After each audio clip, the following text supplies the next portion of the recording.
¿Dónde están los $5 millones que me robaste? Gloria tendrá que encontrar el dinero. Su vida y la de su hijo dependen de ello. Hay que acorralar a la viuda. ¡Tengo mucho miedo, mamá! El peor de los caminos será el único posible. A mí no me importa ir a la cárcel con tal de salvar a mi hijo. En la nueva superserie de Telemundo. Esta mujer es clave. Esa es la cacería. La Jefa. Martes 18 de febrero a las 10:09 Centro por Telemundo. This episode is brought to you by Nerds Gummy Clusters, the sweet treat that always elevates the vibe. With a sweet gummy surrounded with tangy, crunchy nerds, every bite of Nerds Gummy Clusters brings you a whole new world of flavor. Whether it's game night, on the way to a concert, or kicking back with your crew, unleash your senses with Nerds Gummy Clusters. This episode is brought to you by Allstate. Some people just know they could save hundreds on car insurance by checking Allstate first. Like you know to check the date of the big game first before you accidentally buy tickets on your 20th wedding anniversary and have to spend the next 20 years of your marriage making up for it. Yeah, checking first is smart. So check Allstate first for a quote that could save you hundreds. You're in good hands with Allstate. Savings vary. Terms apply. Allstate Fire and Casualty Insurance Company and Affiliates. Northbrook, Illinois. This episode is brought to you by Abercrombie. There's nothing better than the perfect jean and going out top combo, or an outfit that perfectly matches your plans. Abercrombie's relaxed jean goes with every occasion. Date nights with something lace, or daytime with a cozy sweater. And their barrel jean will surprise you. It's the trend that will become a staple in your wardrobe. Abercrombie denim comes in tons of rises, fits, and washes. Find your perfect pair online or in store. This episode is brought to you by Intuit TurboTax. Didn't file with TurboTax last year? That's in the past. Now, Taxes is getting the TurboTax app and filing your own taxes for free if you didn't file with them last year. File by February 18th. All tax forms, all 100% free. Now, this is Taxes. Intuit TurboTax. New filers and filers who didn't use TurboTax last year only must start and file your own taxes in-app by February 18th. Excludes TurboTax Live. Full terms at TurboTax.com. Hey, Chicago. What do you say? Cubs gonna win today.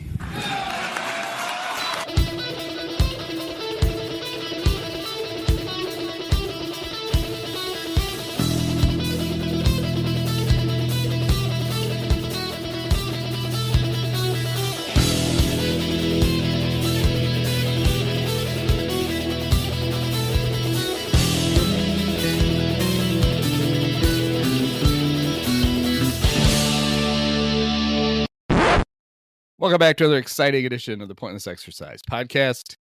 We're going to talk baseball with National Baseball writer David Brown. Dave, how are you? Hi, Andy.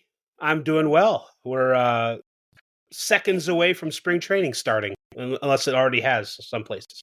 Well, the Cubs and the Dodgers have already started for real. Right, because they get the jump. Because they have to go to Japan. Before we get started, so obviously people can hear you every other week on this lovely podcast. I appreciate you being on here. But there are other places that they will be able to either can currently or soon will be able to consume you, especially if they like the Twins. Well, yeah, there's that. I am in my second season of doing the Locked On Twins podcast. I knew the person who was doing it, and I was a guest last year when Joe Mauer made the Hall of Fame, and we just I kept coming back on after that happened. So that's sort of how that started. And that's you can see that on YouTube. You can listen to it on your podcasts, and we'll have shows. We're supposed to have shows once we get going, once this baseball season, and spring training gets going every day, but sometimes we struggle to actually publish every day. But you'll see me several times a week there. And where else can we see? Related to that, I just signed up to do more some Twins writing at Puckett's Pond, as in Kirby Puckett. Now, some of the things that go on at Puckett's Pond, we don't want to give too many details. What happens at Puckett's Pond stays at Puckett's Pond. Right. Especially in the so there's that, and pitcher list, which is kind of like a Fangraphs Jr. sort of a place. Former amateur pitcher Nick Pollock, maybe professional, in the minor leagues, started a few years ago. It's good stuff. They do a lot of fantasy, but they didn't really hire me for that. So I'll be giving my big, broad baseball takes on Pitcher List around March 1st. So you can read me there. Well, good. Looking forward to your big, broad brained takes. Yes. I ran out of bees. Well, I would think with the Twins, right? Aren't there twice as many things to write about?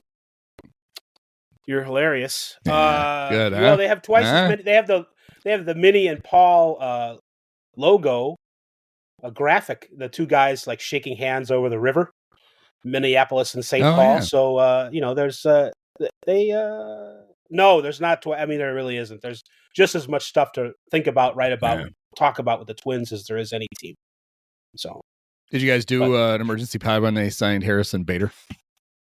I wouldn't call it an emergency. I would say somewhere between urgency and let's just do one. So he was a big topic. Yeah, he's the Twins would be better off. It's good that they have him, but they'll be better off when he doesn't play because that means Buxton's in the lineup and two other better hitters are in the outfield. So I'm pretty sure that the defensive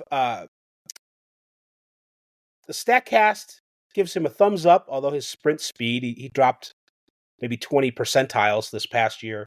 Still like 75th or 80th percentile in speed. The fielding Bible doesn't like him that much in the outfield, but so there's some discrepancies there, and I don't know who to trust. But if the Twins think he can play the outfield, he'll be good because Buxton probably will miss 50 or 60 games, and then you'll have him in center, and that's good. Yeah, but you don't really want him in the lineup if you can help it. So. I could see they sold Harrison on. Well, number one, they offered him a job, and he said yes. Yes. But the terms like you're going to back up Byron Buxton, which means you'll probably start 120 games this year. Right. It's possible that he might, but he outfield defensive. You can tell. I think you could tell he came up with the Cardinals because he's got a little. He's got a little Jim Edmonds. Slow down and then dive. Right. Yeah. Just let me make this routine catch look like it was really hard. Increase the difficulty a little bit. I'm showing off here. And if like you can do it, it's not flaunting it if you can do it. That's true. As long as you catch it, who cares? Speaking of Jim Edmonds, I wonder Harrison is probably as disgruntled with the Cardinals as Jim Edmonds is. He might be. I think everyone is disgruntled with the Cardinals. They've been doing everybody dirty. I mean, you were born disgruntled. Yes, I've been disgruntled with them for over 50 years now. But yeah, poor little Lassie, Jim Edmonds. He feels shunned by the current regime. Not welcome. Yeah, I don't know if that means if this is another John Mozeliak issue or what. I don't know who he's mad at exactly.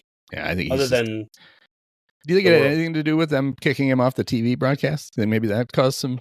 That may have been the actual root of his disgruntlement. Well, yeah, but I mean, what? Yeah. I don't know how that came to be. Like all of a sudden, you don't want Jim Edmonds around. What caused that? Maybe they spent some time around Jim Edmonds. Yeah, I mean, he's as my encounters with Jim Edmonds, and I'm a pretty easygoing guy, but what's the first impression? What a prick. Basically, that's my first impression of Jim Edmonds. Yeah. Oh, well. That's too bad. I feel bad for Jim. Jim, you talk about slowing down on purpose to make the catches look better. True as that might be, Edmonds is one of the more underrated players. I mean, he was a really good hitter and a really good defensive player, and should be in the Hall of Fame. I'm not excited. I wouldn't be excited to watch that speech, but maybe not on a Curt Schilling level excited, but I wouldn't be not eager to see that or him celebrated because I think he's maybe not the best person in the world, but as far as the talent goes, he's good. He's a good player. I'm maybe not a broadcaster, but he was a great player. When he was with the Angels, he was a long rumored future Cub. Jim Hendry apparently was infatuated with Jim and his skill set, and didn't manage to ever work out a deal. And then he got to play against him for a long time. Although I think didn't a former Cub get traded for Jim Edmonds? Nothing like Googling things on the podcast. Maybe. Wasn't Kent Bottenfield part of that? That sounds like. I remember that. Jim Edmonds. Let's see here. Yep, Kent Bottenfield, and the Cubs. They didn't have Adam Kennedy to deal. That's what caused the World Series hero. Adam Kennedy. World Series hero. Yeah, I don't know about MVP. No, was he? No, maybe. Well, that's Scott Spezio. ALCS MVP Adam Kennedy. Okay. So, yes. I thought another former Cardinal. I thought Scott Spezio was the World Series MVP. Is that right? He had big hits with his weird red soul patch. Right. 2002 World Series. People love us looking things up online. Yep. Nope, he was not the World Series MVP. That's all it says. It doesn't say who it was. It says he wasn't. Scott Spezio wasn't it. Oh, well. Was it Barry Bonds, even though they lost? Does baseball do that? I mean, that would have been a good one. Like Jerry West? Yeah. It's Troy Glaus. Oh, okay. Oh, Troy Glaus. The Angels beat reporters just wouldn't even go up to him. Really? I remember. Yeah. Made Jim Edmonds look like a friendly man. I think they sort of took cues from each other on how to treat people. Good. He was he was eventually a Cardinal, so he was good for him. In the Catholic Church as well. Troy Glaus in 2000 was worth 7.8 WAR. He's a great player. He's setting records all over the place. I don't know if he was the first Angel to hit 40 home runs. That might have been the thing that they had to talk to him about, but wouldn't because he was just impossible. So they made me do it. I was an AP stringer. I don't even think I was writing. I think I was just gathering quotes. And I remember at Comiskey going up to him and he was like, "Wow, you're really bothering me, huh?" I mean, he didn't say that, but that was what was communicated. Well, there's nothing worse than having people ask you to talk about how good you are. I can see how that would get really annoying. Hey, you're great. Can I talk to you? No, fuck you. I don't want to talk about it. It wasn't one of those, I don't like to talk about myself kind of things. Yeah. I don't want to talk to you about anything. You're right. Right.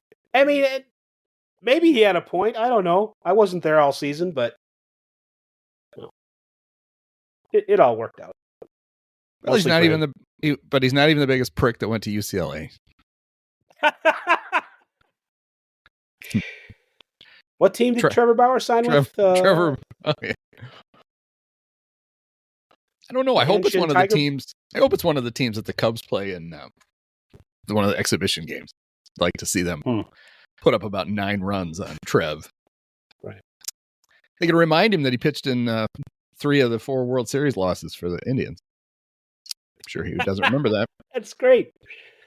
That's good. I see a lot. I every once in a while I'll see people like, why doesn't he have a job? But I haven't seen somebody, and they'll bring up someone will show, oh, here's a bunch of home runs off Trevor Bauer, but they won't bring up the fact about the World Series thing. I like that. Well, at least he wasn't bleeding in that one. That was the division series. Was he bleeding on the mound? My drone. He hurt himself fucking around with his drone. What a guy. While we were doing this, there was breaking news on MLB Network that a big free agent has signed. Is it Justin Turner? Well, no, he's waiting until 30 seconds after the Cubs don't get Alex Bregman, and then he will sign with the Cubs. Kenley Jansen. Does that count? Johnson. He's an angel now. Oh, an angelic man. First, I thought he died because it said Kenley Jansen signs with the Angels. I was like, oh, that's too bad. It's a baseball team. It's not a euphemism for death. Well, have you noticed? Well, that kind of is. You have noticed how Bob Nightingale tweets. Every tweet is like, Kenley Jansen, 42. It's like, somebody died. Yeah, oh, no, he just signed. Or he reached 10 years. He's got his vesting pension. But it always sounds like someone has died when Bob tweets. Yeah. So, well, a little part of me dies every time Bob tweets. It's true. Just from having to read it. So the Angels did not sign an ex-White Sox player, finally. They've signed Yoan Moncada, and earlier they have Tim Anderson. So they're trying to get the 2017 White Sox back together or something. Yeah. I missed the Tim Anderson thing. He's got a lot left. That seems like a really good signing.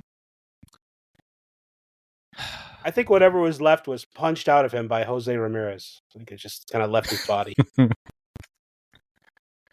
Kenley last year with the Red Sox, 27 saves, 54 games, ERA of 3.29. So he's still he's somewhat functional. Yeah, he's functional. More so than Kimbrel. I'd rather. He seems like he has fewer ups and downs than Kimbrel at this point. You don't like when the closer comes in and can't throw a strike for like four batters? I guess a dispassionate man would say that, oh, that's just fun. But Hall of Famer, I think, Kenley Jansen. It says here he's a two-time Trevor Hoffman National League Reliever of the Year. I somehow forgot or didn't know that is this the old Rolaids relief man? Yes. Oh, that was a formula, right? Wasn't the Rolaids one a formula? This is before I was a reporter, if it's possible. It's a good question. Good question for Wikipedia. Maybe. It was a fireman. Remember, it was a fire hat, helmet? Yeah. That was the trophy. I like that. Yeah. I think there was a point. I think for a while, maybe they switched it then to people voting. I think when it started, there was a point system for like what saves. What you're saying rings true, but I don't know for sure. Probably not holds. I should know this. Is it the Mariano Rivera Trophy then in the American League? Yeah, it is. Speaking of Kirby Puckett and trophies, that maybe we shouldn't name people after. No, just whatever you do, don't send your kids to a Mariano Rivera church camp. Oh, God. This is a public safety announcement. Don't do it. Mariano Rivera, though, getting back to Hall of Fame voting, I guess, for a second, people will complain. They'll say things like, oh, the media didn't vote for Curt Schilling because of his conservative Christian beliefs. I don't think anybody's more conservative Christian than Mariano Rivera. He's 100% MAGA. He got every vote. Yep. And people knew that those were his predilections. And everyone who voted for him, voted for him. So it isn't that. Well, guess who was making the rounds on Media Row? What do they call it? Radio Row. Radio the Super Bowl. Right. I don't even know what he was promoting, but he clearly was promoting himself. It wasn't Luke Scott, was it? No, apparently it was Curt Schilling. Oh, no. Was he? Yes. He's barely starting a campaign to, get his name back out there because he wants to. Clearly, the motive is to get put in the Hall of Fame. And is he even on the ballot anymore? Is this the long? He's got to do the long haul now. This is going to take till he gets on the. Yeah, I guess that's the next thing. He would be eligible at some point. I don't know the interval, like how long it has to be, but he will be eligible soon-ish for one of those veteran committees, Taylor Swift eras committees thing. I was just saying to somebody the other day that, like, if Curt Schilling would come out and say, I think probably I made a mistake when I liked that shirt that said we should hang all the journalists. Yeah. If he comes out and says, maybe that was a bridge too far or whatever. I would support his and if I felt like he kind of meant it, I would support his Hall of Fame-ness. I think that's all it takes. Is a little bit of, maybe I don't mean that. I don't think you should all die. That's all I need. It's a very low bar. But maybe that's what he's doing. He's starting that apology forgiveness thing. Because he's bored. Or maybe needs money. So yeah, he has more money. He has 3,000 strikeouts and way fewer than 1,000 walks. And Cub fans will know that for the first two pitchers in baseball history to retire with more than 3,000 strikeouts and less than 1,000 walks, were guys who wore 31 for the Cubs, Fergie Jenkins and Greg Maddux. And they've since been joined by other pitchers, but at the time it was them. And then somewhere on Discipio, there's a story I wrote where Greg retired with 999 walks. And he had to go like his last 8 starts for the Padres without a walk. Right. And he knew he had 999 walks, and he got through those last 8 without a walk because he wanted more than 3,000 strikeouts and less than 1,000 walks. He should have gotten the Hall of Fame just for that, just for going 8. Right. Fat guy at 43, somehow managing to go 8 consecutive starts without walking anybody. Right. Schilling's a Hall of Famer as far as deeds on the field. And I think, postseason stuff is tricky, but I certainly you don't count it against him. He was very good in the postseason too. So 11-2 with a 2.23 ERA and 19 starts. He was on 3 World Series winners. He's got 79 WAR, I think, in Baseball Reference. He did. I mean, clearly he's above, but he, if you recall, I think writers didn't vote for him not because of his politics, but because he was an unbearable prick. Yeah. And not only to them, but to teammates. It would be hard to find teammates that liked him very much. I think Mookie said some nice things about him once. I think it was Mookie. Were they even teammates? Doesn't Mookie say nice things about everybody, though? Yeah, he kind of does. Mookie says something bad about you, you're pretty well screwed. Maybe they weren't even teammates. Maybe I'm thinking of somebody else. Oh, was it Trevor Bauer? Say nice things about Bauer? You know who I emulate? Guy. The Curt Schilling.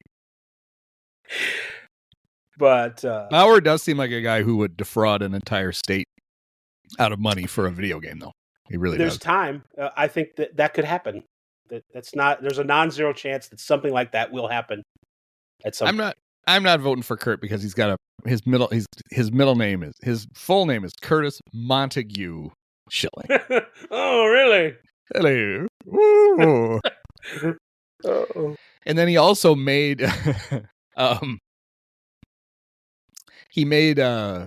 Theo and Jed sit through Thanksgiving dinner at his house before he agreed to a trade for the Red Sox.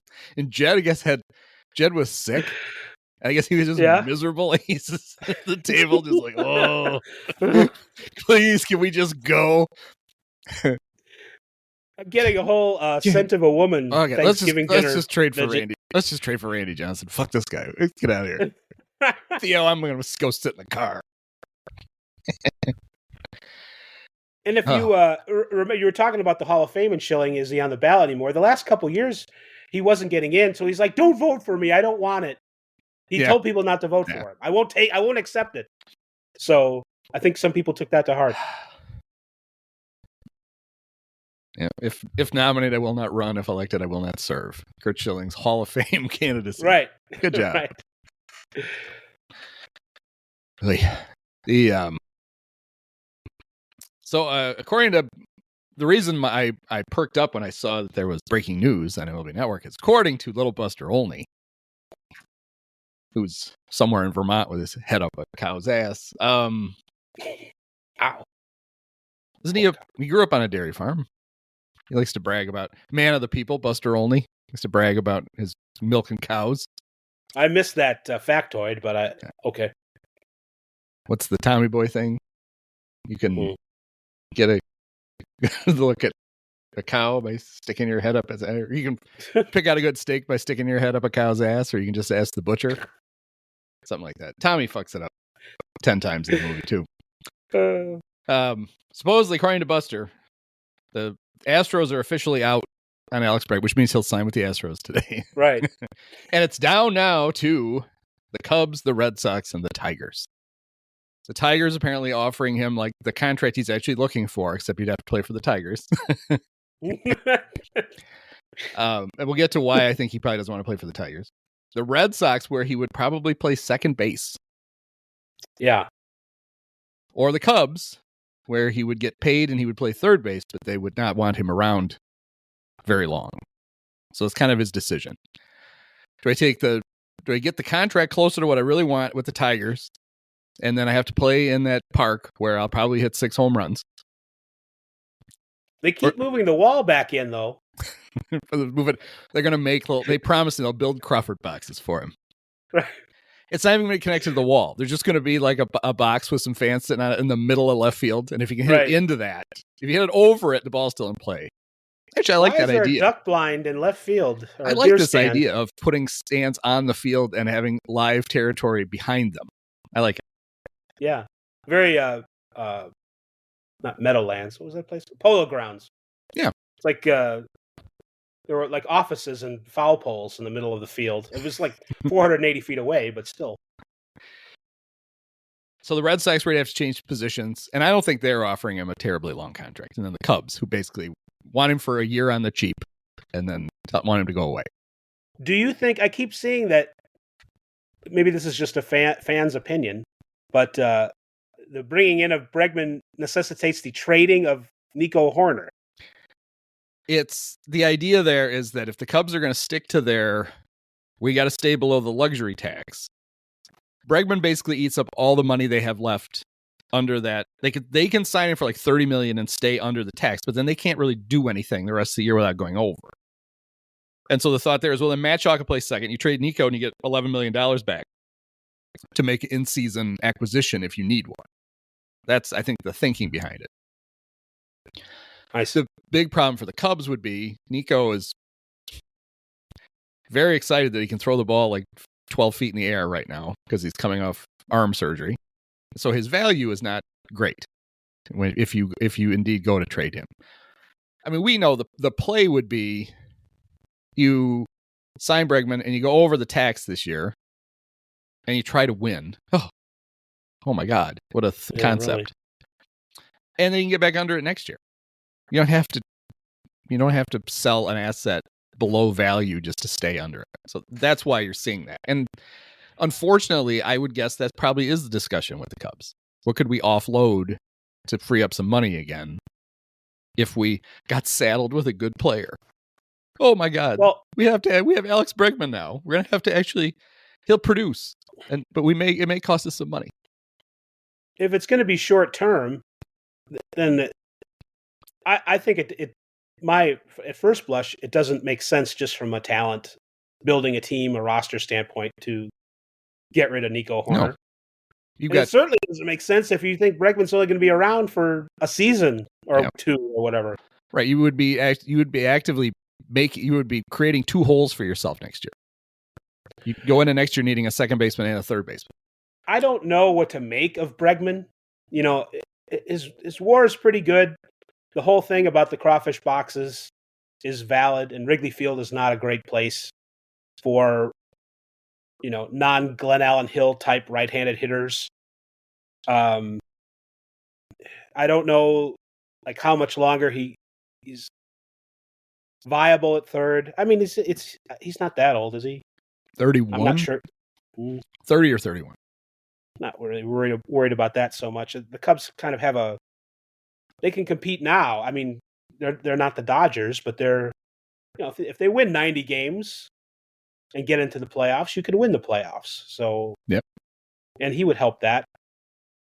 He hasn't quite been the same since that thing that happened with knowing the pitches were coming.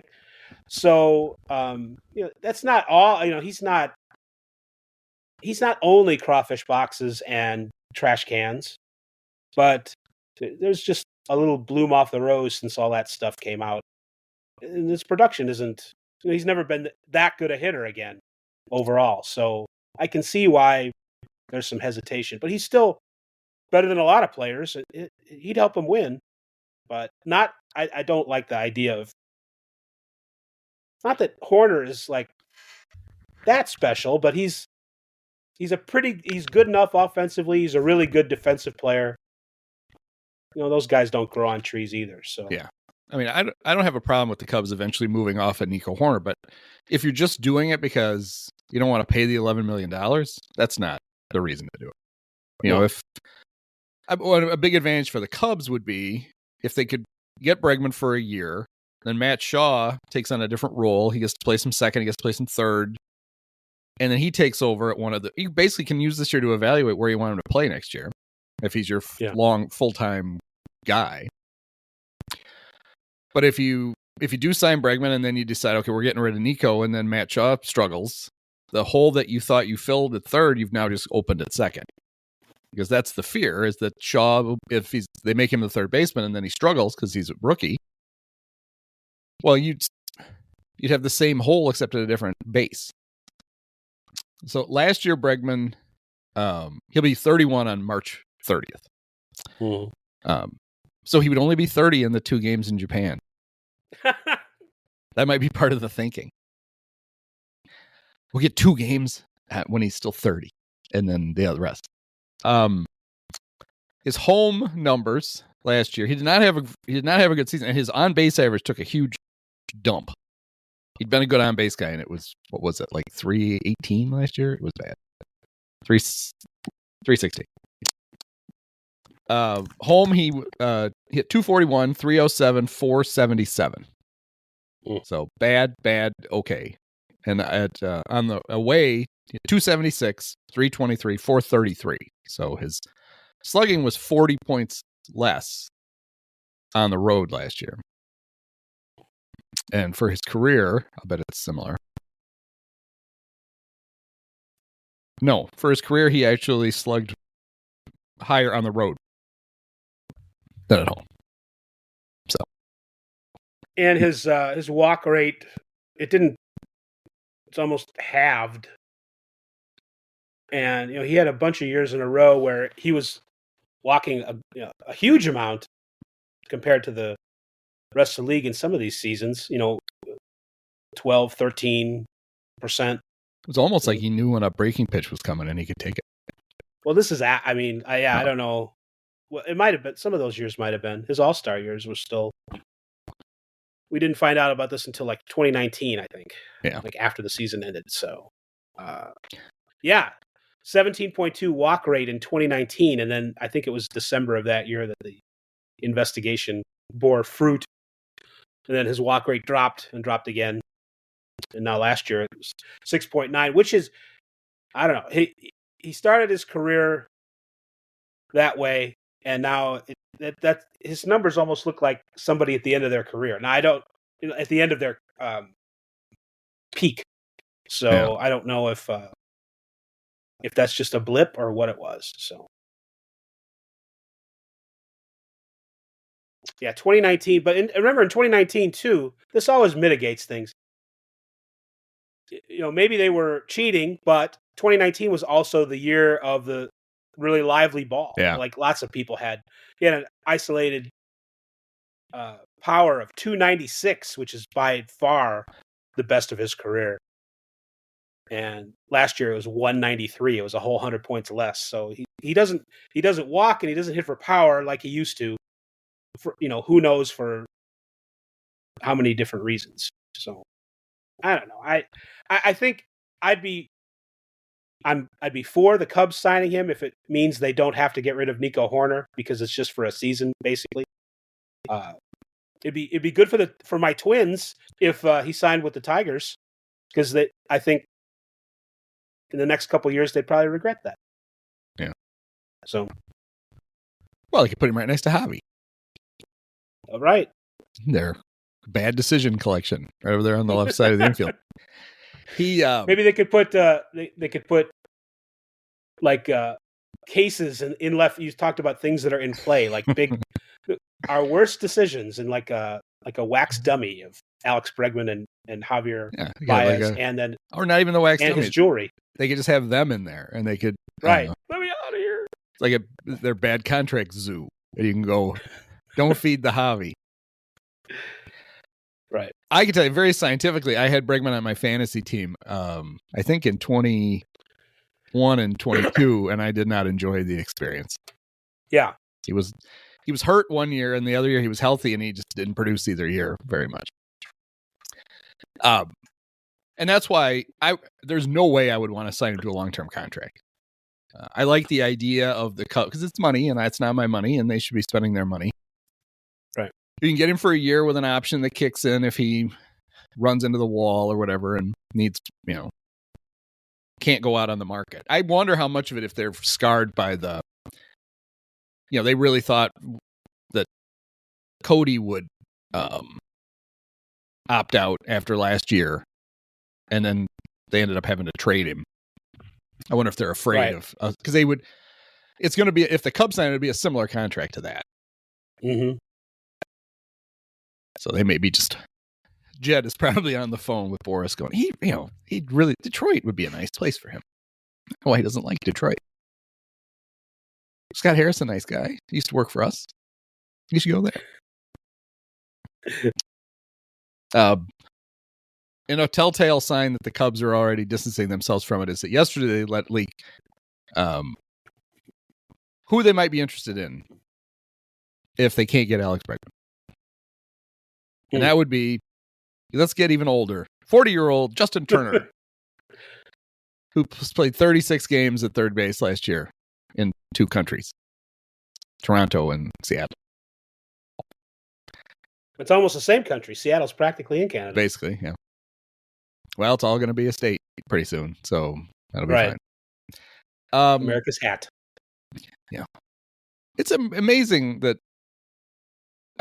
if this thing that won't happen actually happened, the idea would be you would take this entire enormous country and it would be one state. Not like 13 or, just one. Right. Well, it's like Montana. No, no, it's not like Montana. I didn't even think of that it would be one state. They wouldn't... The 51st state is what he keeps babbling about. It really should be like, I'd say maybe population-wise, maybe 10. It should be 10 states. Well, if I can... But you know why they wouldn't want to do that? There would be way too many liberal... You'd be adding liberal states. Except for a couple. Well, I mean, even one... it's not that they don't have conservatives in Canada, but they have socialized medicine up there. They think about things a little differently than Donald Trump does on the whole. But I will say this, if I can nerd out for a second on this Canada issue. If you look at the timeline of alien history, at some point in our near future, the United States and Canada and Mexico, North America, will become one country, basically.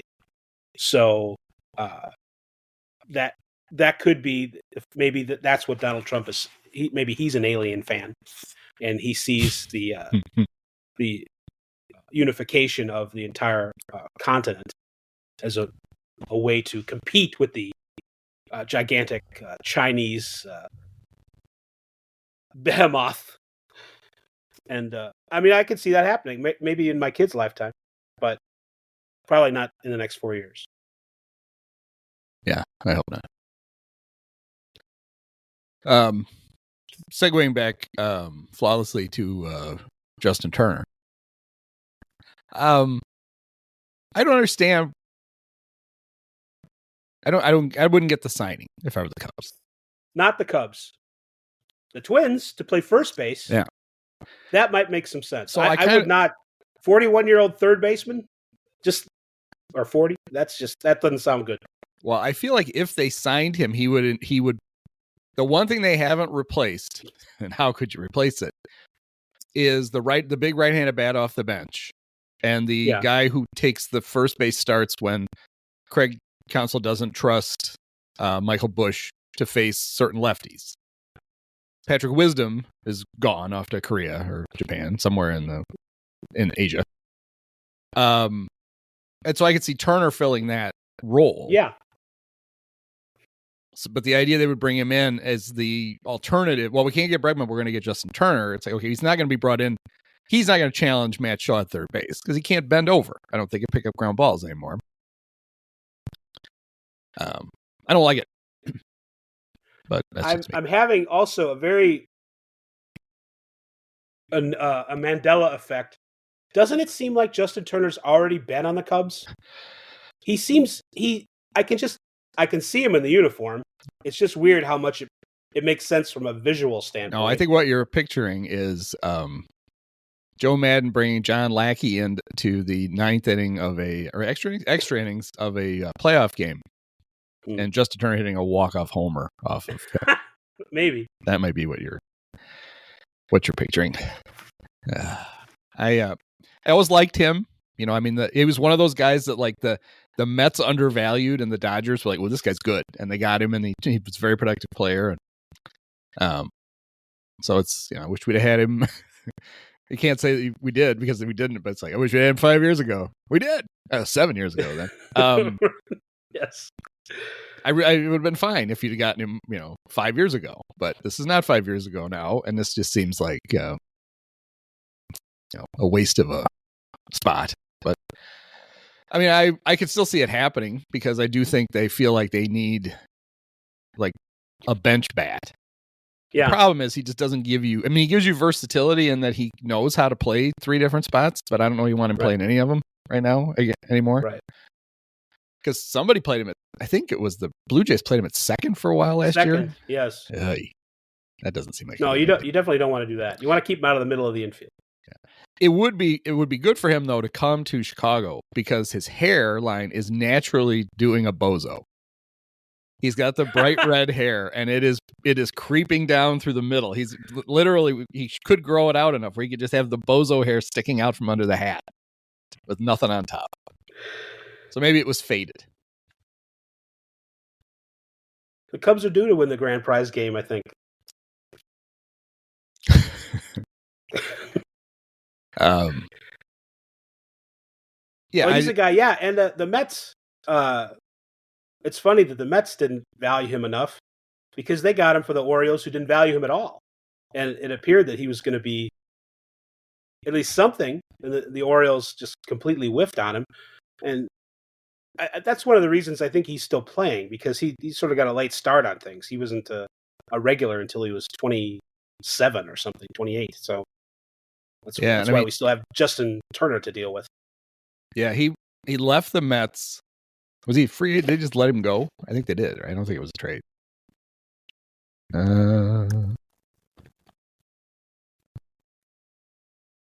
Yeah, just free agent. Right.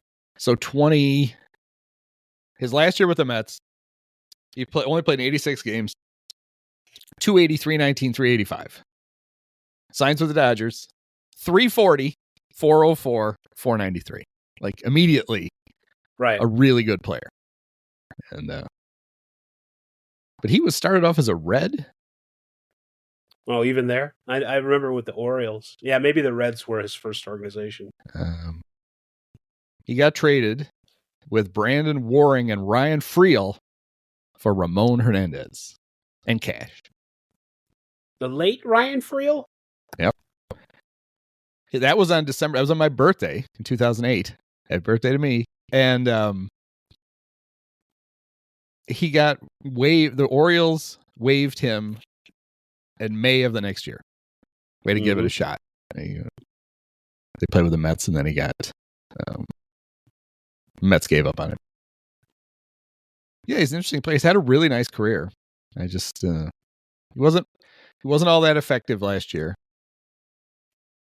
for either the Blue Jays or the Mariners. He had a pretty good year the year before with the Red Sox. Yeah, Seattle's ballpark makes your stats look terrible. He was okay. His stats didn't look great, but they were all right. He was actually better in Seattle than he was in Toronto. Yeah. Well, maybe. All right, Jed. I trust you, Jed. He could still. I don't. I mean, don't put him at third, but he would be good on the roster, like you say. Some Bush at bats. Yeah, I mean, and maybe he's a perfect bench guy because if you sub him in late in the game, he can handle a couple innings at third, a couple innings at second, maybe. He certainly can handle first. There's no real until somebody gets hurt. There aren't any DH at bats for him because that's where Seiya is going to live. But inevitably somebody gets hurt, and then all of a sudden, 4 weeks into the season, you're DH and Vidal Brujan. They're like, oh shit! If this you isn't don't working. look good, we don't look good. All right, so I wanted to ask you, since you're an expert, something that I think I got wrong, amazingly, because I read about Shohei, and that because he will be a pitcher again this year, that he actually counts towards the 13 pitchers you can have on your roster. But now, I don't think that's true, and I think you also don't think that's true.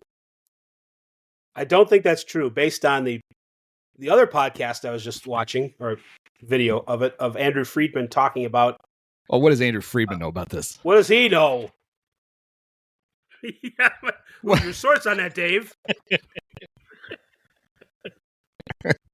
Andrew Friedman was going on about how, the two-way player designation was huge because it makes it so we don't have to count Shohei as a pitcher. And that allows us to have an 8-person bullpen. And it allowed us to tell Roki, it's like, we can bring you over. We can have like a 6-man rotation. So you can pitch basically as often as you did in Japan. So you're protected there. And we have a big bullpen. And Shohei's here. And it's Los Angeles. And blah, blah, blah. So Friedman was like, the two-way designation is worth a lot. So well, fine. I want the Cubs to designate Shota as their two-way player. I don't know what kind of proof you have to have, if there's like a birth certificate or what. But. Well, unlike MLB The Show, your guy can't get that designation until he is like pitched. I forget how many innings it is and and batted so many times. It's like a fantasy league. Yeah, and then once you then hit that, qualify second, then you qualify. He starts 5 games there. Yeah. That's right. I'd play Shota, and I'd play him in left field for a while just to get an extra roster spot. Can't be any worse out there than the 3-time Gold Glover. Yeah, and now that I hear it makes more sense, because otherwise, why is there a two-way player designation? Right. If that idea is then to penalize you and to force you to count your DH as a pitcher, that doesn't seem like anybody would want that. But it's the opposite. You can take a position player, you can take a player who is legitimately playing a position, DH, I guess, is a position, and pitching, and. I love the underlying contempt. Is it too much to ask your baseball players to play some baseball? In my mind, Shohei is the only legitimate designated hitter because he actually does something else. He uses his glove for things. I think Harold Baines would have made a good one-out lefty in the reliever. It could have been. I'm not a guy. I'm not like anti-DH. I don't care. I did like the fact. I feel like it makes the game more strategic towards the end because you're shoveling guys in and out. But some managers still treat it that way. Like the Cubs manager, Counsell is constantly making moves at the end of games just to try to get an advantage. He doesn't care. It can be push button sometimes. You can sit there and just basically watch the entire game and not have to do much. But we know that because Ned Yost won a World Series. We know that's possible. You can just observe. Go like, all right, we won. Hey, I'm going to go fall out of a deer blind now. Okay, good. Thanks, Ned. Good for you. He almost died, I know he did. Nobody knew he was out there, right? He was laying crumpled up on the ground. His phone wasn't working or something. No bars. Dale Sveum wasn't around to help. Right. Poor Dale. Poor Ned, I guess. That's still. I think we should talk about it every day because it was so fascinating. He got fired with like a week to go in the season. I was just thinking about that as you were denigrating his managerial skills. Well, you have that, and then the opposite of that, which is like, it wasn't a first place team, was it? Were they just in the wild card? I don't remember. Yeah, they were behind the Cubs, the Jim Edmonds Cubs. Oh yeah, they were trailing them, but they were going to make the playoffs. And the Brewers are like, all right, if we're going to the playoffs, we need somebody who's really on the ball. We need somebody super sharp. Let's go with Dale Sveum. What? All right, Dale. That's good. It's September 22nd. Yeah, I know. Just do it. What most Cub fans remember about Dale Svaim's managerial run is he got so upset at how bad they were playing that he threatened publicly to send Starlin Castro and Anthony Rizzo to the minors. To which Theo had to go, no, that's we won't. We're not going to do that.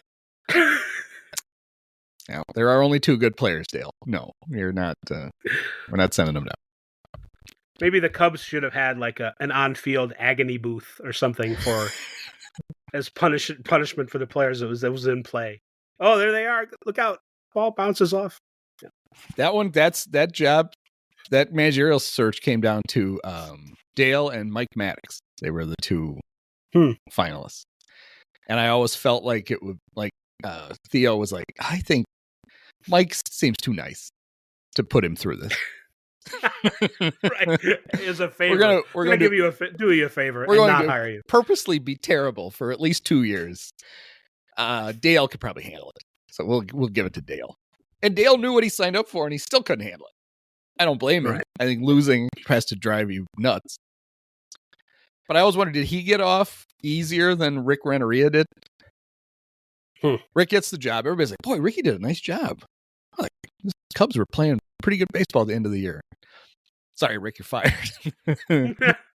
Why? Oh, a much better manager just came available, and we're ready to win now, so you got to go. Oh, shit.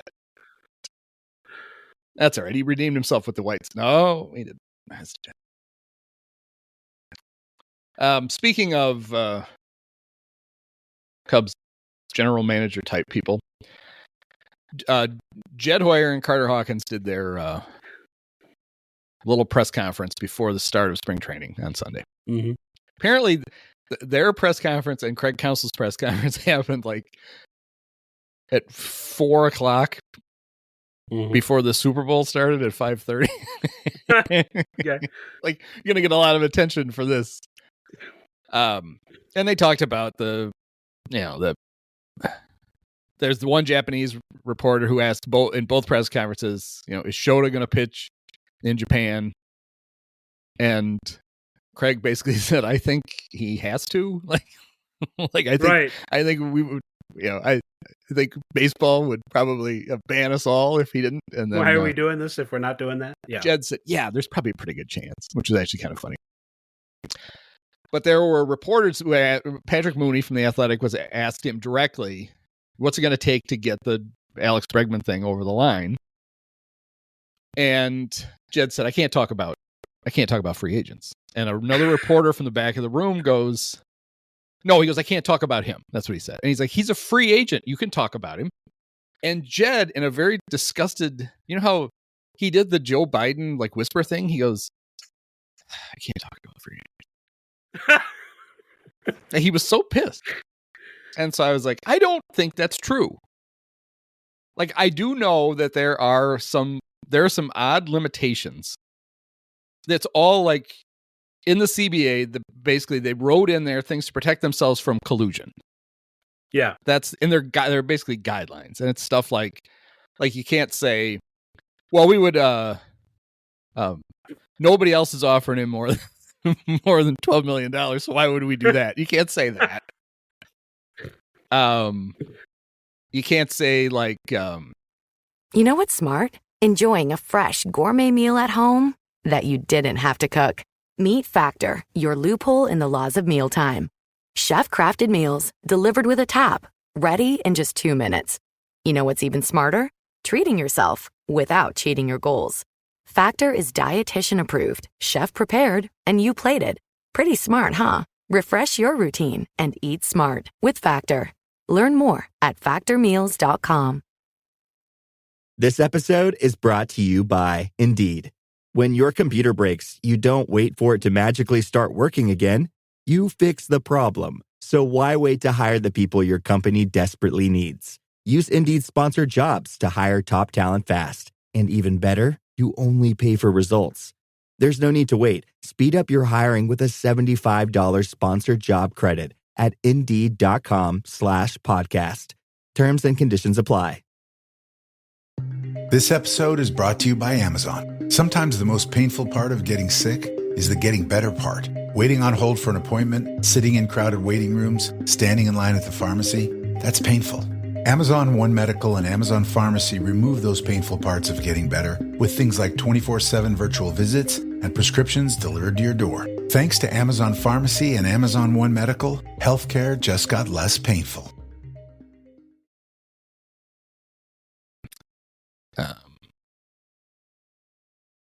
Yeah, he wants $30 million, and we're not willing to pay him that much. You can't say that. You can't like negotiate.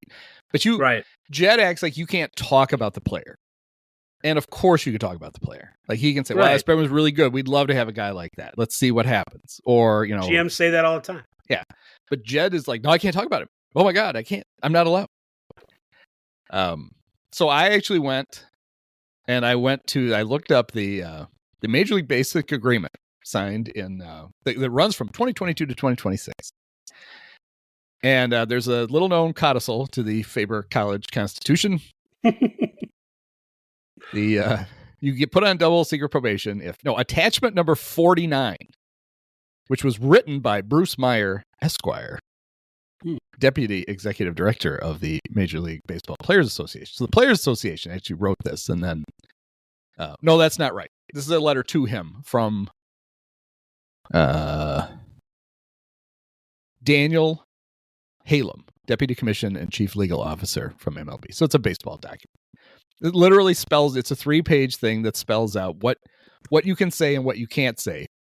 And I enjoyed, there's a section here that spells out what teams can say when basically a sports writer knows they've signed a player, but they haven't announced it yet.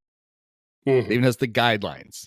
You can say that the player, you can decline to talk about negotiations. You can confirm that you are engaged in, you can confirm that an offer has been made. You can confirm that an offer has been accepted, but that you're not going to give the details. They even go into this little explanation. So basically it's just Jed using there's limitations on what I can say, and I don't want to be troubled with having to dance around it. So I'm just going to tell you that I can't talk about it. Yeah. But you can talk about it.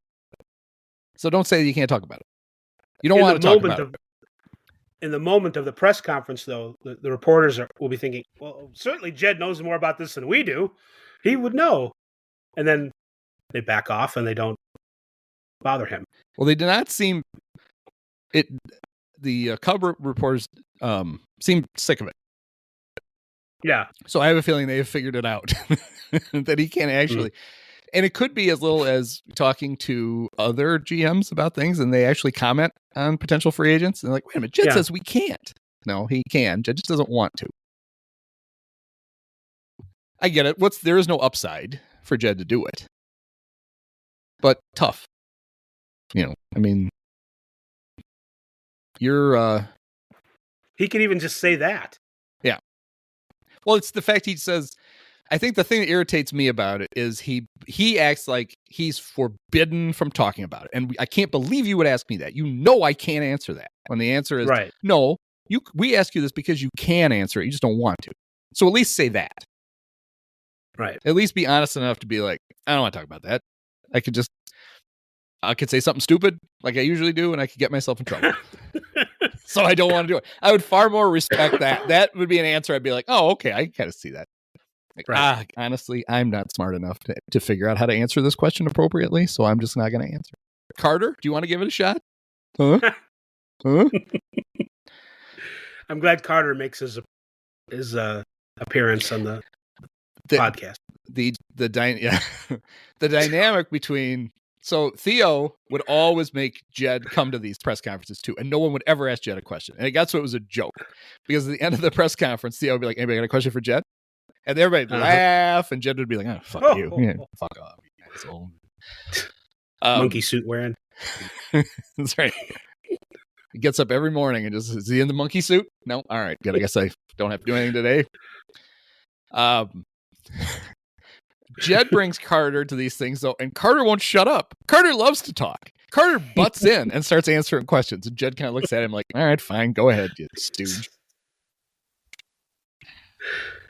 It's quite a pair that are running things for the Cubs. But anyway, so from now on, when you hear Jed say he can't talk about it, he's lying. So there you go. You learned something today. Other third baseman news. The Cardinals are still actively trying to trade Nolan Arenado. They had him traded to the Astros, and he blocked it because he can. And now, many months later, he's like, "Oh, maybe I should have taken that because I don't really want to be here anymore." Now, apparently, they are still talking to the Red Sox and the Yankees. I don't quite understand the fit with the Red Sox. Where does Rafael Devers go? If people talk about that, I think they talk about Arenado moving to first and then trading Tristan Casas or having him DH or Red Sox fans that I follow make that same face, Andy, that you're making. It doesn't seem to make a lot of sense there. Like, do you want Nolan Arenado to be your first baseman? Yeah, I mean the value he has left, you're not sure offensively what's left, right? Like, he had a great first year in St. Louis, and it's gotten progressively. The last 2 years have been worse, and then even worse. And maybe he'll bounce back. He's not that old, but he's not the best third baseman anymore. But he's still one of the best third basemen. That's where its value is, right? So why the hell would you move him? Hey, we got this great defensive third baseman. All right, let's play him somewhere else. It doesn't make any sense. Does that mean they don't think Devers can handle first? Because wouldn't that make more sense? Because he's no great shakes at third. No, he's not as good as. At some point, Arenado and Devers will be the same at third, but we're not there yet. The curves are colliding. So that doesn't make any sense. With the Yankees, then Jazz Chisholm would go from third to second, which is more of a natural position. He learned third on the fly last year because Glaber wouldn't. Right. That was the whole plan. All right, we're going to move Glaber to third, and Jazz will play second. Glaber's like, what? No. We aren't. You won't go there. I'm not going to go. I won't go there. I'll go stand at second base. You'll have two second basemen. I'm not going to do it. I'm going to go over to second base. Somebody's got to play third. It ain't going to be me. You guys figure out. You guys go ahead. You get back to me. But I'll be over there. Yeah, I'm not doing that. And Glaber is going to play first base now? Or is he's moving? No, I don't know. They have Torkelson still. They can't get rid of him. Okay. Oh, no, they were moving the other guy. They were moving Colt Keith over to first. That's right. For Glaber. That's right. Colt Keith is going to play first. Glaber's still going to play. Glaber is he's stocky and he's immovable. He won't leave second base. So they shove him and he just doesn't move. It's like, all right, fine. We'll just leave him. Glaber's middle name, by the way, is David. Is it? Yes. So a very odd first name and then just a very conventional middle name. David. We say Glaber David Torres. Yeah, that's true. And I think the Yankees might be more motivated to make this trade because here are the names. If they don't make a move for a third baseman, Jazz stays there. These are the three guys they are considering acquiring to play second base: Brendan Rodgers, Paul DeJong, Jose Iglesias. Right. I'm sure Jose can hit 340 again. The Mets are so confident that they replaced him with Nick Madrigal. That's how confident they are that he can do that again.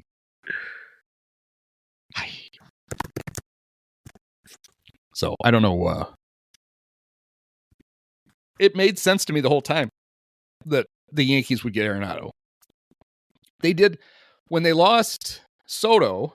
I had their whole thing solved for them. I had the whole offseason. That was spend real money on Christian Walker to play first base. They didn't do that. They signed Paul Goldschmidt instead. Trade that could still work out. Right. I saw a lot of stuff about like Goldschmidt's the batted ball data and stuff didn't support how bad he was last year. Like if you just looked at the data, you're like, oh, he had a pretty good year and he didn't. And so there's thought that there's still something there. But then get Cody Bellinger for nothing, which is what they did. And then get Nolan Arenado for nothing, which is what they could do. Because you're not going to, if you take on all the money from the Cardinals, you're not going to have to give up much to get it. And you're the Yankees. Right. You do have the money. They don't like to take on all the money. No, they don't like to take on the money, but they were going to pay Juan Soto $70 million and they don't have to. So they've got some money, and they didn't spend much on Goldschmidt. No. So they could still do it. 15 million or something. No, 12, 13. Yeah, 12 and a half, I think. Goldschmidt is it's not the same age as Bregman, but there's a little, the data didn't support that he was as bad as it appeared on first blush. He definitely has lost a little bit of something. I still think Goldschmidt needs a couple of good years to get Hall of Fame consideration because he was really good there for a while.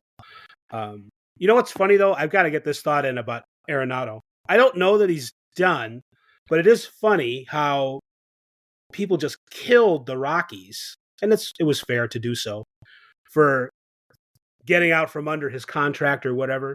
Now, they made a trade where they got like absolutely nothing for him that worked out. So you can't hand it to the Rockies. You still can't do that. But now the Cardinals are in kind of a similar situation here a couple years later. And it's just, so I don't know if we owe the Rockies an apology or just one of those things that go, But it's just funny how, now Arenado is on another team where they're just trying to get rid of him. Yeah. Well, I think this generational third baseman. I think that what confounded everyone was not only did they not get anything in return, but then they paid for Nolan to play that whole first season in St. Louis. Right. All right. Well, that you can't. They can't take that back. They offered that deal to the Cubs first, and that's where he wanted to go, and the Cubs wouldn't do it. Which at the time seemed dumb, and given what they've been playing at third, he still would have been better. Right. Like they wouldn't even be worried about getting rid of him. Be like, oh, he's pretty good. We'll just leave him there. I think the alarming thing for Goldschmidt was last year he struck out. It's tied for the most he's ever struck out, 173 times. But his walks dropped from 87 and 23 to 47 last year in the same amount of games. But he was the MVP, whether he deserved to or not, in 2022. That year he slowed down at the end of the season. Then he was terrible in the playoffs. And then he was okay in 23, and he was bad last year. But he's 37. Yeah. So if you're the Yankees, you're just trying to squeeze one good year out of him, I think. What is going on? And not to get you started. What's going on in St. Louis? They were a competent team. I think we all know that maybe they get a little overrated. Oh, what a great organization and what a great place to play and best fans in baseball, that kind of thing. All that stuff has its place. But now they can't do anything right, and they get Goldschmidt and Arenado, two pillars, should be two good pieces. And they're withering away to nothing. And it's just funny how messed up the Cardinals are. It's just dysfunctional. It's weird, and it's the same people running it that was running it before. Maybe that's the problem, but it's just funny how the mighty have mediocred. I mean, they're given explanation for what they're doing this year is and this doesn't make any sense. They basically don't want to do anything big because they're trying to get things set up for the transition to Chaim Bloom. Well, then Mosaic should just go now then and let Chaim do the job. You don't need to wait a year. But to me, the thing that would have troubled me if I was a Cardinal fan, well, that and fluoride, would be that a few years ago when they had their glut of young hitters that they couldn't figure out where to play them. Yeah. They didn't trade any of them. Right. And that had always been the Cardinal thing, which was hype up these prospects. We'll figure out which ones of them are really overrated, and we'll trade them they didn't have any pitching. We'll trade them for some pitching, and then we'll be ready to go. But they hung on to all of them. They had Dylan Carlson, and they had Lars Nootbaar, and they had Jordan Walker, and they had Brendan Donovan, and Nolan Gorman, and all these guys that Alec Burleson, all these guys that everybody was their friends in the media were making such a huge deal about how great they all were, and it didn't fit. They couldn't make the puzzle fit. 2 years ago, I thought at the deadline that it made perfect sense for them to trade Goldschmidt and Arenado. Both were having good years. So this wasn't the MVP year for Goldschmidt. This was a year after. Not only would you get something, you could get them to help restock your farm system, but now you would have first and third. You could put Gorman at third. You could put like Burleson or somebody at first. And you could freeze, or Jordan Walker, because he clearly can't play the outfield. And you could freeze some of this up. And they didn't do any of it. They just kept hanging on to everybody. And then none of them are worth anything. Right. A couple of them are like, Nootbaar might be an actual pretty good player, but he was hurt. And his ceiling isn't real high anyway. Right. Burleson and Donovan they look the same. Like these two fat bearded guys. And so you can't even tell we don't even know which one's batting. I did a very un-Cardinal like thing of they accrued all these assets and they didn't know what to do with any of them. They just hung on to them and none of them turned out. At least like trade some of them. Yeah. I mean, they finally got around to trading Carlson and he has no value when they traded him. Right. Yeah, I enjoyed it. I liked watching them, basically completely botch. They went to the playoffs 3 years ago and they were in the playoffs for like 15 minutes. They scored one run, I think. Yeah. Yeah. But now they're basically sitting this year out. And admittedly doing it. Like, maybe we'll get hot. Otherwise, see you next year. But they'll still have half full stands, and they'll claim they had a sellout, and they're still up to all their old tricks. But I can't say I feel sorry for them. They did make a nice trade with the White Sox, or at least the White Sox made a bad trade with them and the Dodgers last year with the Eric Fetty and Edmonds and all that. I know the White Sox got the worst end of that deal because they didn't get anything. The Cardinals got something, and the Dodgers got most things. So, well, and the early report was that the Cardinals, like when they were first reporting the details of the trade, the Cardinals weren't giving anything up. Like nobody knew what the Cardinals actually traded. They just knew they got. It's like, well, they got Fetty, and they got the only guy they traded. I think I'm looking at it real fast. They traded Oliver Gonzalez to the Dodgers. And Edmund. Was that a different trade? Oh, yeah. They traded Tommy Edmund. Yeah.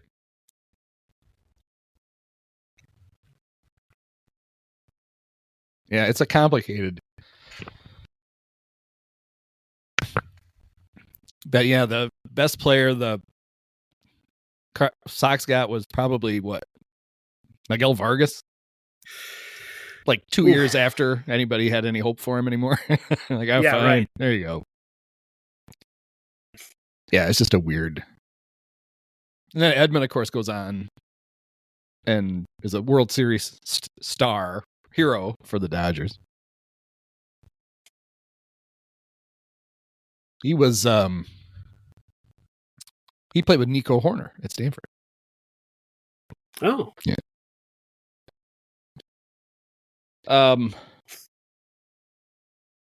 Yeah, and then the last player news. It's shocking for Cub fans but the Yankees are actively trying to trade Marcus Stroman. Will anyone please take? Seems like he is. It's kind of a handful, but it's still if you want pitchers that get you to the sixth inning, sometimes he can do that. So I'm not sure what his contract says, but somebody should find him valuable. But that's probably one where the Yankees are like, well, I don't want to pay any more of that contract than I have to. So yeah, he's $18.5 million this year. It's sort of the going rate. I mean, it's not. It's below the qualifying offer now. It is below. It's like 20.5 or something. That seems like a guy that you hang on to into the season. Somebody's rotation has a big hole in it. You eat a little of the salary and you trade him. He was useful for the Cubs, but the Cubs could not believe he opted out. They had to be a party in the offices the day he told them, because he just wasn't going to be. He was. I think we're going to pay him $25 million. I think for the third year, and he wasn't going to be worth it. And then he went out and he's only signed with them. He signed with them like literally minutes before the lockout started. Because he got an offer. He's like, I'll just take it. And they're like, what? Like, yes. Like, oh, okay. And we need to do a physical. I'll be there. And he showed up and he got his physical taken and he signed his contract. And then so he didn't, during the lockout, he didn't have to worry. He knew he had a job when baseball resumed. Right. But he was a perfect pitcher for like marquee because he does weird stuff and they just think that's genius. You know, he warms up in the bullpen for a little while with no shoes on so they can get a feel for the mound. Why? Did you? Why? You don't go out there without shoes on during the game. So what's the point? Are you Sid Finch? Are you gonna? It's like, right. He pitches the entire game the night before in his hotel room in front of the mirror. Okay, great. That's cool. Boog, I know you commercial breaks. That's right. He goes and sits down. Oh, it's a long inning. Get up, Marcus. Just go finish. There's just always a lot. There always seems to be something like that. He is not a turd anywhere near the Trevor Bauer level of turd. Right. But one of the things I loved about Miguel Montero was when Bauer broke in with the Diamondbacks, Miguel immediately hated him. Just hated him because of all the stupid shit he would do before games. Like run it. He's got that big like stick thing that he's like waving around, and then he's throwing the ball from foul line to foul line. I mean, you can just see Miguel. Like I can just picture him standing in the bullpen in full gear with his mask still stuck on top of his head.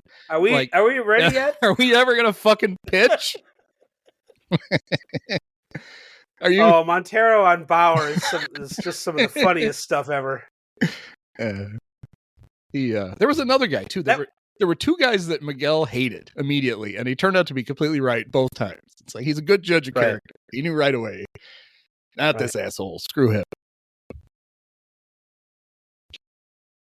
Last thing I want to ask you about is ESPN is very likely to opt out of their Major League Baseball contract at the end of the year. And they may opt out of it because they want to redo it and pay less, or they may opt out of it because they just don't want to do it anymore. And if they opt out because they want to pay less, baseball may go, we'll go find somebody else. My question is there anybody else? Right. You know, I mean, they've tried Apple TV and that hasn't really worked. And they're on Roku now and nobody remembers that until your team is playing on it that day. And you're like, oh shit. Right. I don't know that there's a logical, I guess it depends what they want. If they want a game of the week,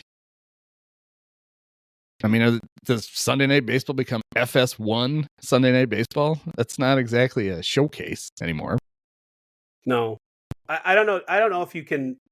Do you go to a different network? Do you go to to ESPN to NBC, which used to have baseball, or something like that, and get a tie-in with Peacock and all that stuff, and then have your jewel events, as part of the deal. It's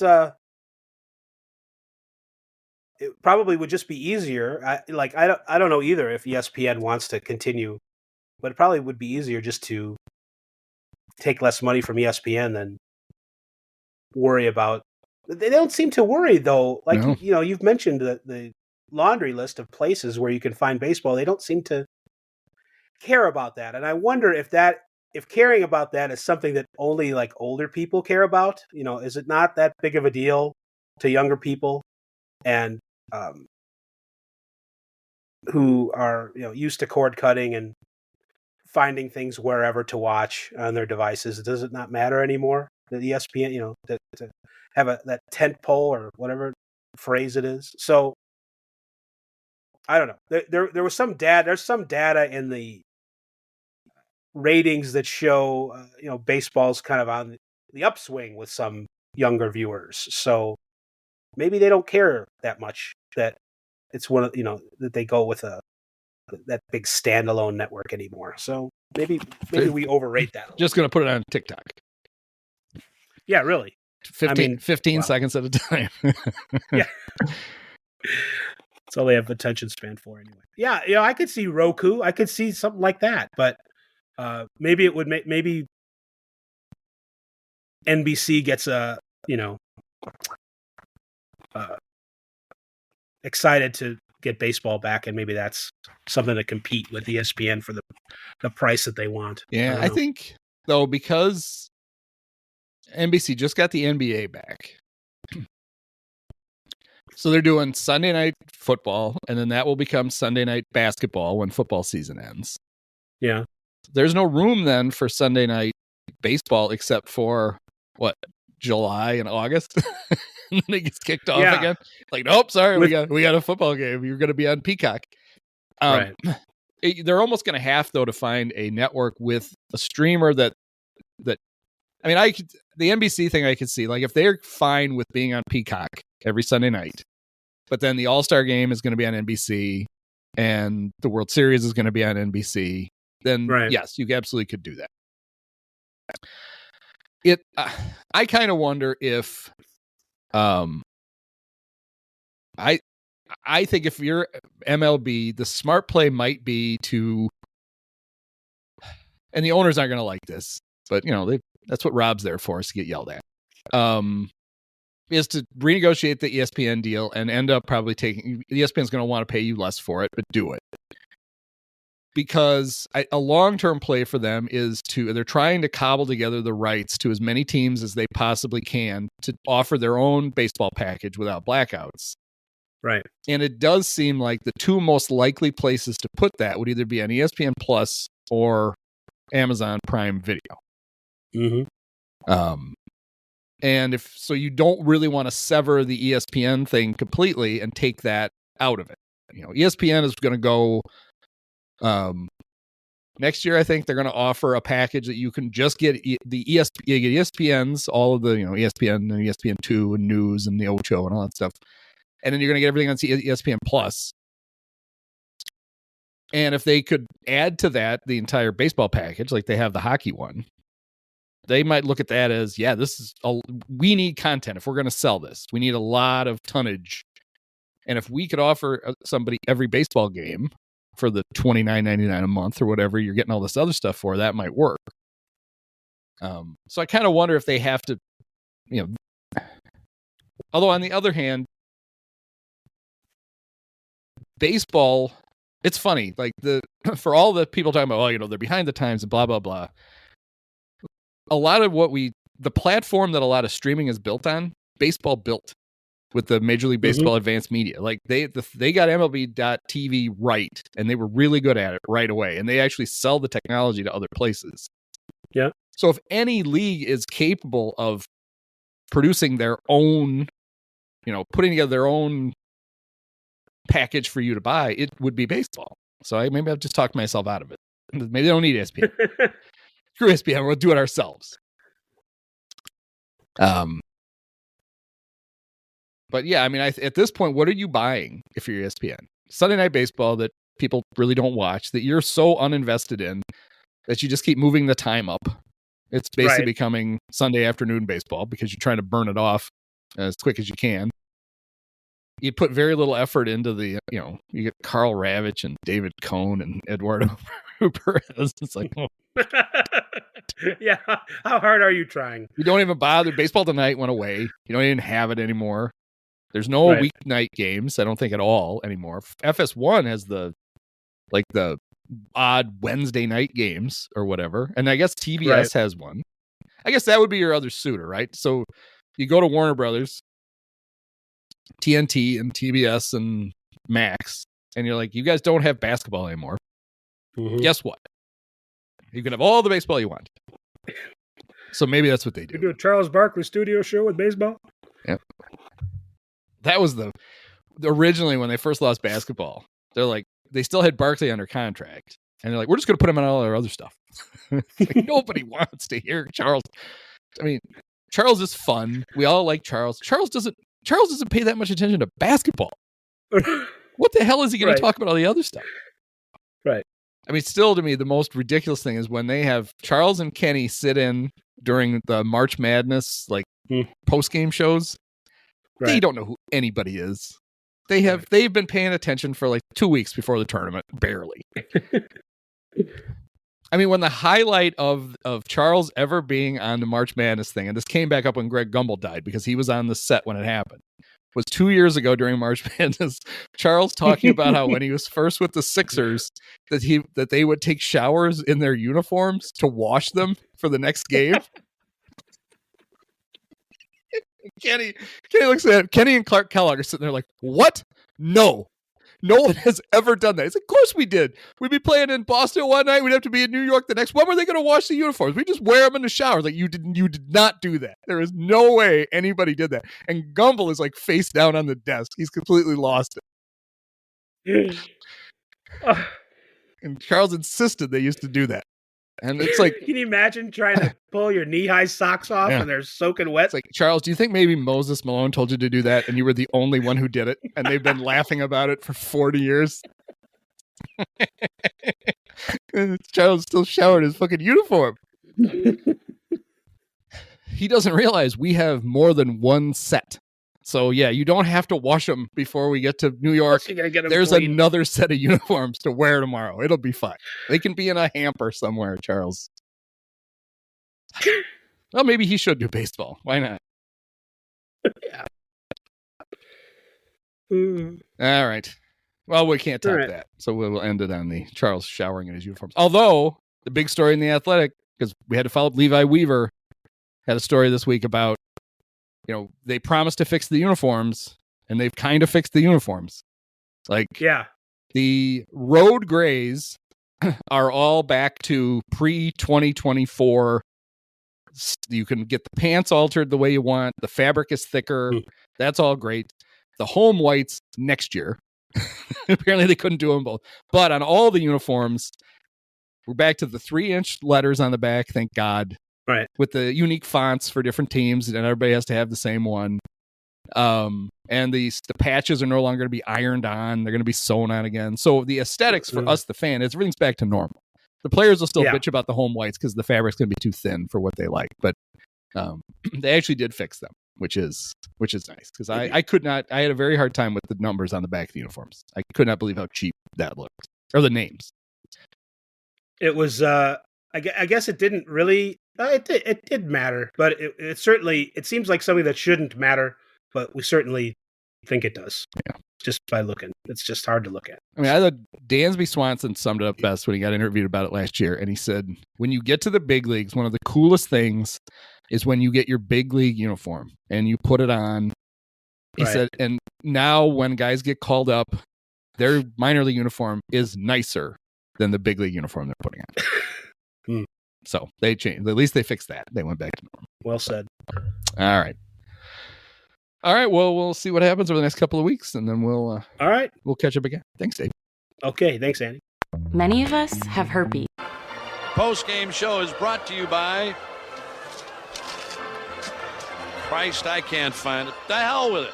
It's fitting. It's got to be done with one of the best games of all time. Just unbelievable. I mean, got to congratulate the Dolan family.